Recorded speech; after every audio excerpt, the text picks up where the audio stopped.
Okay, let us begin. Have you tried the program that I had given? Can anybody share your screen and show your program? Please comment. Can anybody share your screen and show the program, or even share your screen and show the program that you have written? Anyhow, it is okay. Have you tried?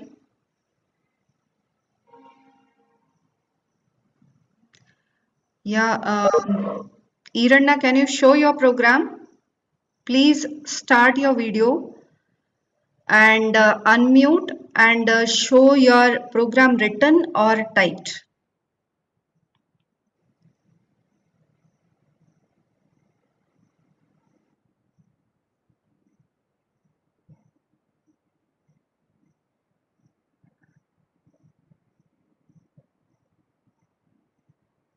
Yes, okay.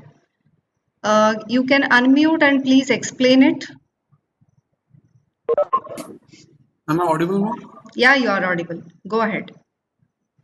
First, I've created a class name as table1, ma'am. Okay. In that, I've defined a constructor which takes integer as a value, ma'am, and Mhm. stores it. And then I've written a print table method which is synchronized, ma'am. Then I have written through two thread classes, ma'am, thread1 and thread2, ma'am. In Mhm. that, both I have created a constructor which takes the object of table1, ma'am, and initialize it to the object reference, ma'am, obj Correct. reference. Yeah. Then I've written class table, ma'am. In that, the main function is there, ma'am. Mhm. In that, I've created two table objects, ma'am, passing 4 and 6 as the parameters, ma'am. Mhm. Means 4 and 6 will be initialized in M, ma'am. Then I have created two thread objects as obj3 and obj4, passing obj1 and 2 as the parameters for the constructors, ma'am. Then I have called the obj3 dot start function and obj4 dot start. Okay. And print table you have called with the instantiated object. Correct? Yes, ma'am. Initialized object. Yes, ma'am. Yeah, you just glance through the program again from top to bottom so that others can also see it. Okay, just have a look at it. The print table method has been assigned with keyword synchronized, and that synchronized method is available as part of table class. And then he has created two thread classes. In each of the thread class, respective or corresponding constructors are used for initializing the table object. Okay, so it is through via media. Okay, via media. Through the main, you are passing the object of table, and using that object of table, you are calling the printable method. Correct it is. Yeah. Okay, now if anybody wants to comment on this, please. If I want to make, if I want to make, um, okay, you just imagine that there are four thread objects, T1, T2, T3, T4. Okay, there are four thread objects available, and each of they are working like this. T1 and T2 are T1 and T2 are assigned with obj1. T3 and T4 are assigned with obj2. Okay, let me repeat. T1 and T2, please, if you want the clarification about it, write it down. Okay, there are four thread objects created, T1, T2, T3, T4.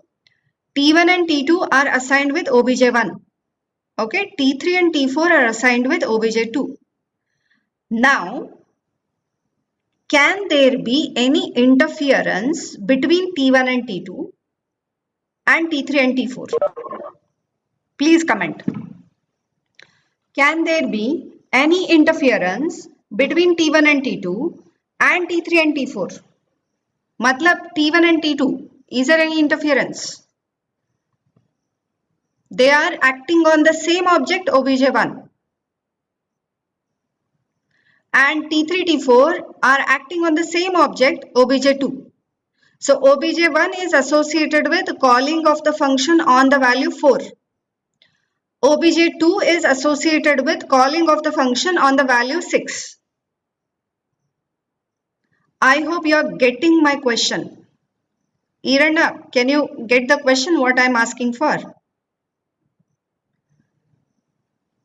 Okay, what is that I am asking for? I have 4 thread objects T1, T2, T3, T4. Okay, and out of the 4 objects, T1, T2 are associated with obj1. T3, T4 are associated with obj2. So Irana, what you can do, make obj3 as T1, obj4 as T2. First of all, do that change. Make it as T1, that you are make as T3, T3, the upper one. No, that is correct. Okay, that you make as obj1. Yeah, this you make as obj2. Then thread T4, new thread 1 of thread 2 of obj2. I think over here T1, T2, T1, T2. Just check with the objects. Irana, once again, these objects T1, T2, T3, T4. T1, T2 have to be associated with obj1. Both belong to class thread 1. Just have a look at. Both belong to class thread 1, T1, T2. Yeah. On the other side, right hand side. Yeah. That has to be thread 2. Okay. Now in this context, can T1 and T2 interfere? My question is, can T1 and T2 interfere between the two? And T3, T4 are working on the same object. Whether T3 and T4, can they interfere?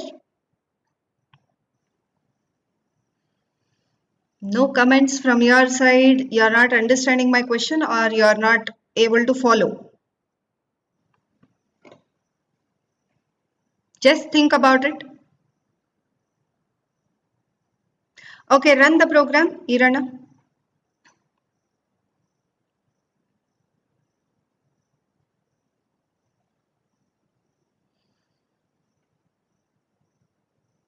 Go up in the console window.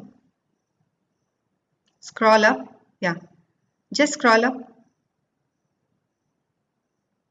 So 4 table is printed correctly, totally proper, or is there any interference?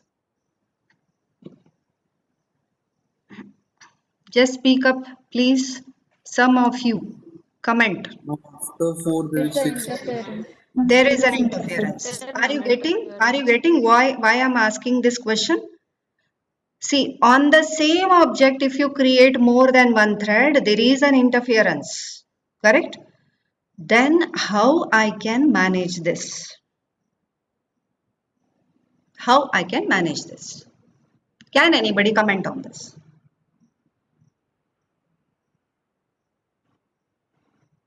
I'll give you 2 minutes of time. Okay? Think and tell me. Ma'am, Yeah.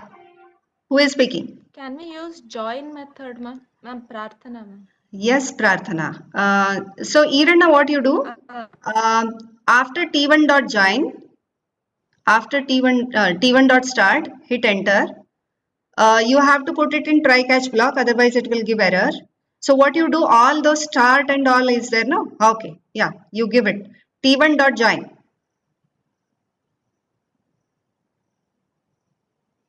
Catch, empty catch block you can keep, not an issue. Catch exception E, nahi. You have to fill catch with exception, E capital. E capital, yeah. Exception space E, yeah. Opening curly brace, closing curly brace. That's it.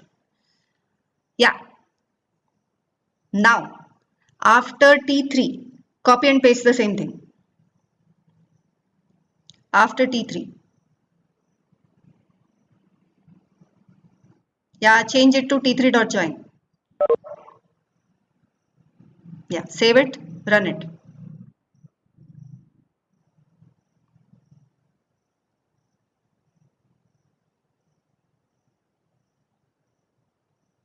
Go up.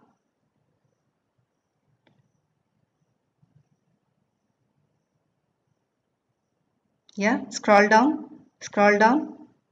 Is it correct now? Is there any interference? No, there's no No, interference. correct. So this is how join is used. There is one more solution for this. There is one more solution for this. See, don't think that why I'm making Iranna to present all these things. Okay. Even I have written the same code. Even if I want to do the changes, the same thing I will do. Okay. Only thing is I have changed a bit of mode of execution today. Yeah. And this will continue, guys. I just will call anybody's name and you have to show your program. That is the way we will deal with in the further classes. And I will ask you to do the changes in your program. Anyhow, it is shared to everybody. Okay. So this is one solution. There is one more solution for this, what that is called as making the program static. That is called as static synchronization. Okay, that is what is called as static synchronization. Okay, Irana, you can stop sharing.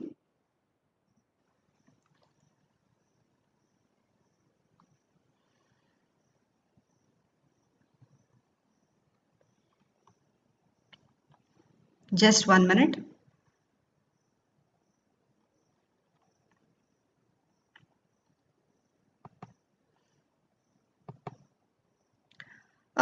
Okay, before I continue, uh, can you write one more program quickly? Okay, one more program, because if we go ahead further, this will be left as it is. Okay, please do it quickly in 5 minutes.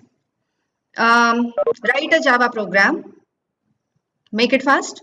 Write a Java program to create a class to create a class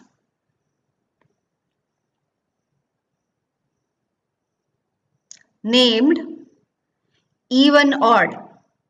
To create a class named even odd. How you are writing the name of the class?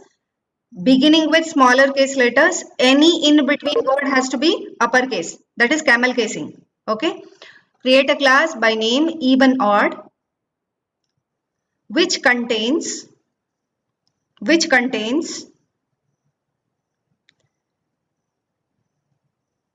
a method a method that displays a method that displays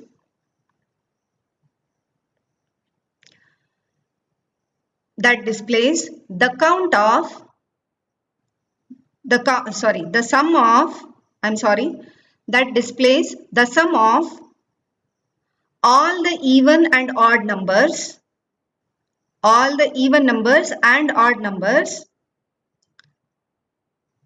between 1 and n. Between 1 and n.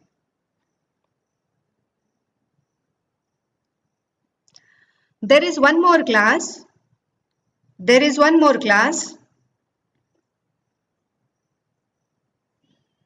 That prints, sorry, that has, there is one more class that has a method,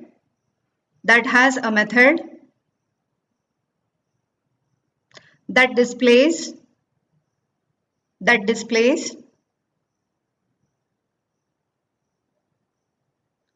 factorial of the given number,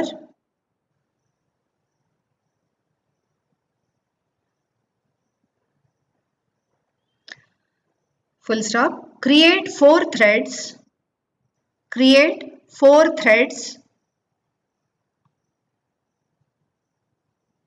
in such a way that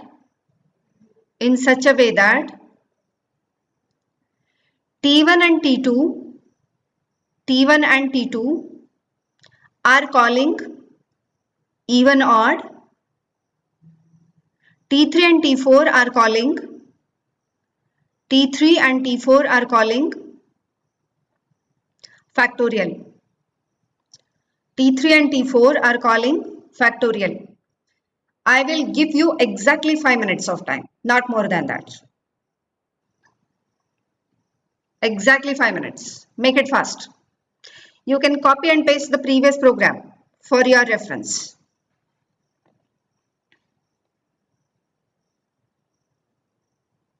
Make it fast.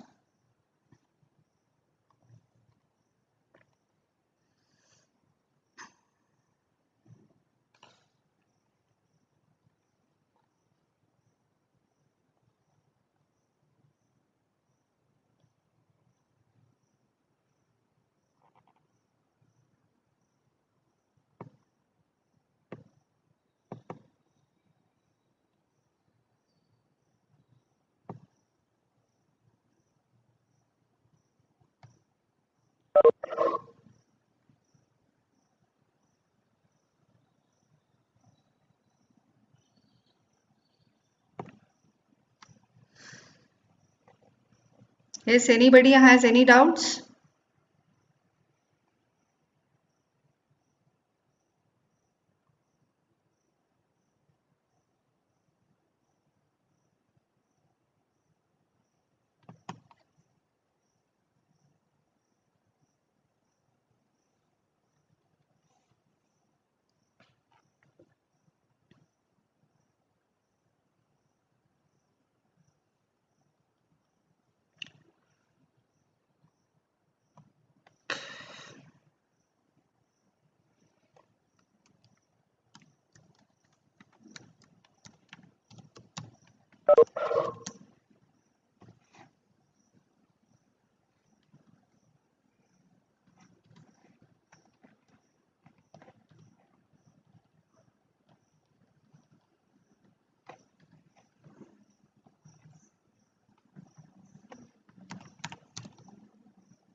Yes, anyone completed?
Anyone completed?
Sorry.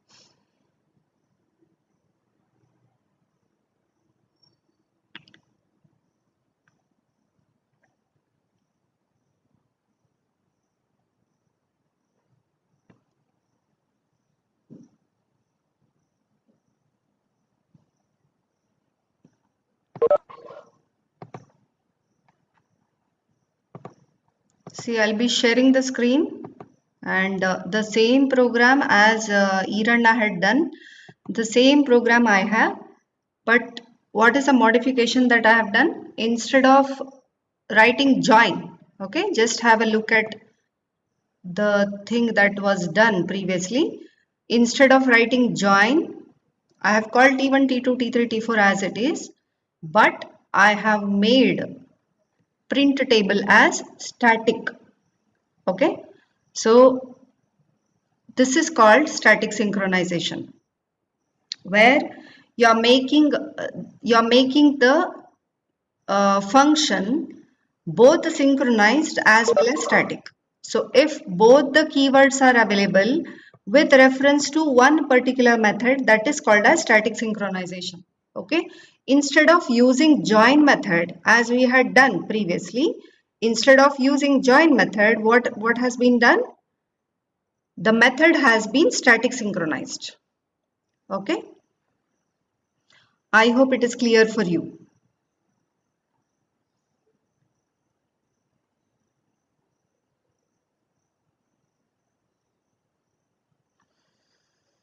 Yes, guys. Any doubt, anything? No, nothing is been taken care from your side. Make it fast. I I feel you can write now. At this point, you can write a program within 5 or 10 minutes maximum with the kind of programs that has been covered.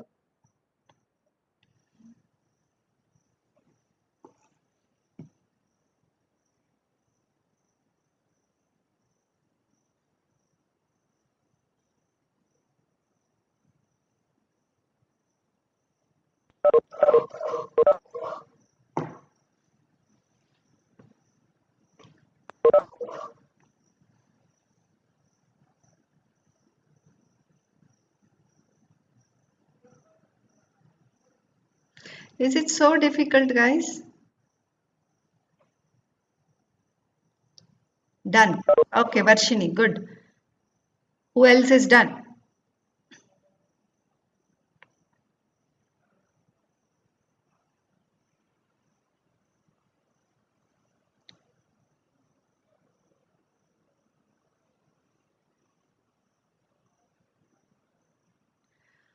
Varshini, can you share your screen?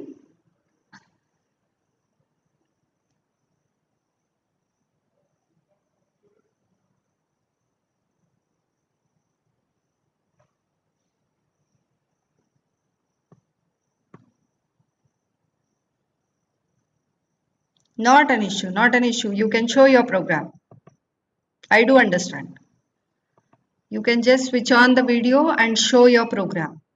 Not an issue. Written program is also okay.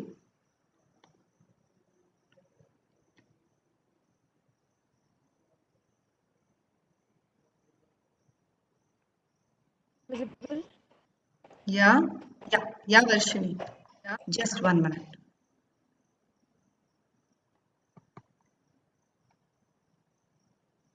Yes, go ahead. Yes, ma'am. I have written the class even odd with the Yeah. constructor to initialize the number. And Hmm. then, as you said, synchronized static method to print Okay. even and odd number. And Okay. then formula. And next is the class factorial. Yeah. Oh, those Same. things you can skip because they are not so important for me. Object oriented OOP concept is important. Okay. Yeah. Yes. Yeah. Next is same as that example, two threads with Ha. initial constructor things. Correct. And here I just created four objects of threads and then Yeah. just start. So without using join method, you have written that. Okay. Yes, ma'am. Yeah. Synchronize the starting method. That's why. Yeah. Yeah. Correct. Yes, ma'am. Okay. So, so either you can use a join method, either you can use join method, or you can use static synchronization. Please remember this thing, okay? Both will make sure that there is no interference between the threads which are acting on the same object, okay? If you want interference between those objects, then don't use that static synchronization. It is as simple as that, okay? I hope you are understanding when to use join, when not to use join. See, so quickly you told me the answer. Can we use join there? Okay. So once you understand where to use what, then you can write a program whenever you need. Okay. When can I use join? When can I use synchronized block? When can I use synchronized method? Okay. When can I use static synchronization? Those things are very simple. Okay. Synchronized method or synchronized block can be used whenever you want to synchronize only part of the code. Whenever you want to synchronize only part of the code.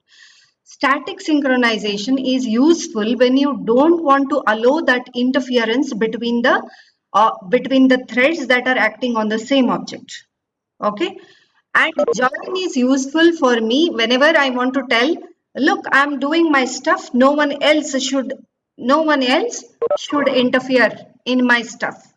In such case, then that particular thread can join on itself, can call join on itself and tell all other threads not to enter its space. Okay. Join is useful when you want to segregate, when you want to separate one thread from other threads. Totally. But it is not always called a total synchronization. Reason for that? Why join cannot be called as total synchronization? Reason for that is once you call join on a thread, please listen to it. Once you call join on a thread, you cannot revert back. Until that thread completes, you cannot make other threads to enter. That is a disadvantage of join. But when you call synchronized block or synchronized method, soon after that method is over, all threads are independent. They can run in any manner. Okay. But when you call join on any particular thread, that thread, suppose, imagine that having a lot of work to be done. Till that till that particular thread completes everything, all other threads have to wait. That's why I call it as pseudo synchronization when I use join. I cannot call it as total synchronization. See, all these stuffs, whatever we have discussed, there is no actual communication between the threads. Have we seen any thread communicating to other thread? See, I am sending you this, do this, and give it to me back. Never we have seen any kind of inter-thread communication. We call it as ITC, similar to IPC. IPC, we have something called as inter-process communication. Similar to that, we have something called as inter-thread communication.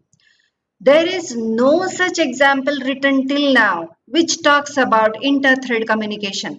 We are talking everything till now what is called as mutual exclusion. What is called as mutual exclusion? What is the meaning of that mutual exclusion? One thread doing its task, telling others to wait. All these methodologies are doing the same. Is there any inter-thread communication? No. One thread doing its task. In between, it tries to send something and wait for that until it completes. This thread gives back to the first thread. Never we have seen that. Okay, that inter-thread communication can be done using the methods like wait, notify, wait and notify pair. Okay, suspend, resume. Okay, so all those methods are useful in what is called as inter-thread communication. Right now or till now, whatever programs we have discussed, all are examples of mutual exclusion programs. They never talk about inter-thread communication. I think you have to make it very clear in your understanding. Have you seen in any of the programs one thread calling another thread? We never have seen. We never have seen. But instead, what we have seen is one thread telling another thread, you wait. You wait until I complete. By calling what? Join, or by calling synchronization. Okay, so all these methodologies are the examples of mutual exclusion threads. Okay, in my next class, I'll be speaking about what is called as inter-thread communication. Can you give any such examples which require inter-thread communication? Under the examples that you have studied, can you give any such examples? You can even chat. Any such example which requires inter-thread communication? Make it fast. You can either unmute and tell or you can comment.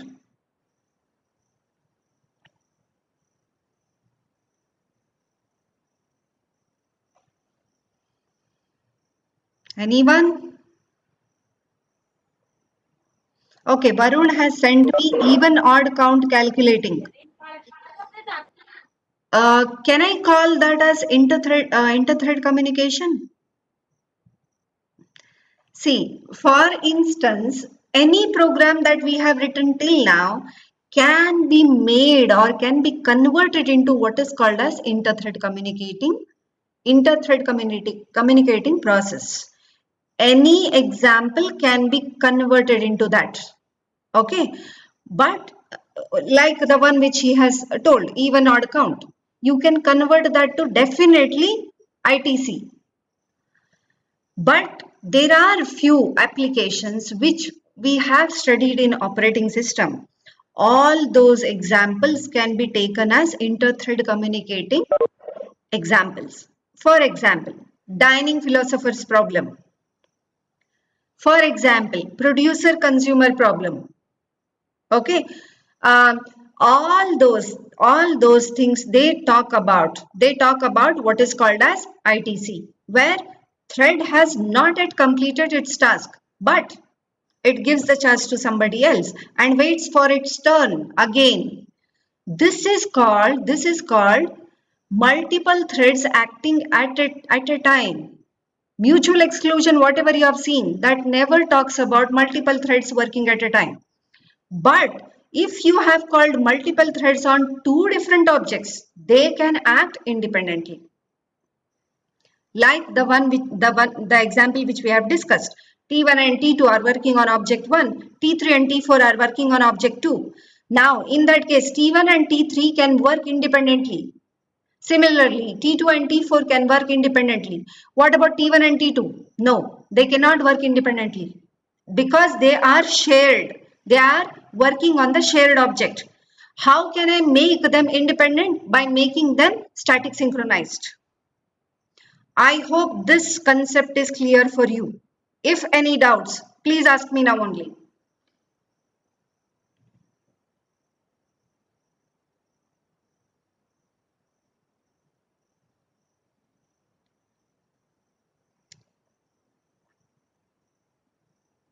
No doubts.